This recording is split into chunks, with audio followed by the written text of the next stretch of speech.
تمنشن الفيدرات نخص المرة اللي في كاتالونيا نخص دي أولود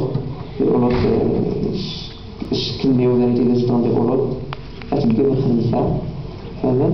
غازا ما حدا نشرح شوية ما حدا نشرح شوية نخص المداريتي لا نشرح باللغة ولا الشيء أنا تسمع في السنة مع الشيء إذا نخص شوية إذا نخص النيوفان تاع الخضري تاع نخص الحد سنة المعرض المغربية المعرض العربة شنو نجيبو يعني فهمت؟ شن اللي مازال اللي مسلمان فهمت؟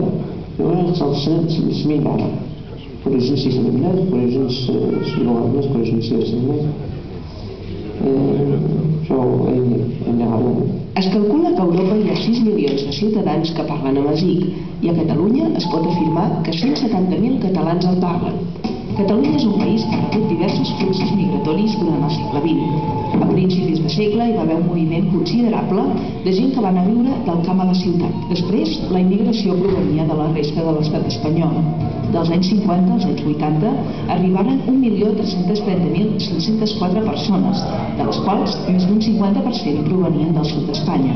I de fora de la comunitat europea, a partir dels anys 80-90, han arribat grans fluxos de persones provinents majoritàriament de l'Àfrica subsahariana, el Marroc, Llatinoamèrica, l'Índia i la Xina.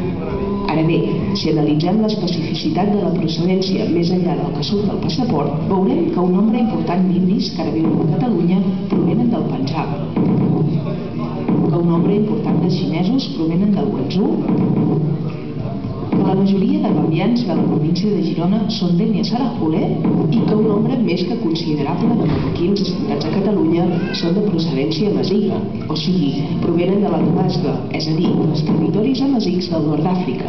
Així doncs es pot afirmar que l'amazic, amb unes 170.000 persones que el parlen a Catalunya, és la tercera llengua més parlada, després del català i el castellà.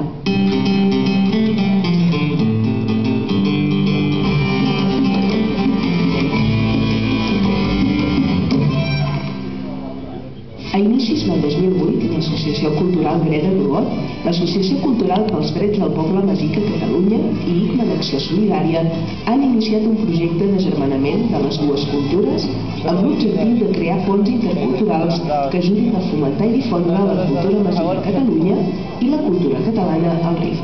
Sí, vinc una mica com a representant d'ICMA, que és l'entitat responsable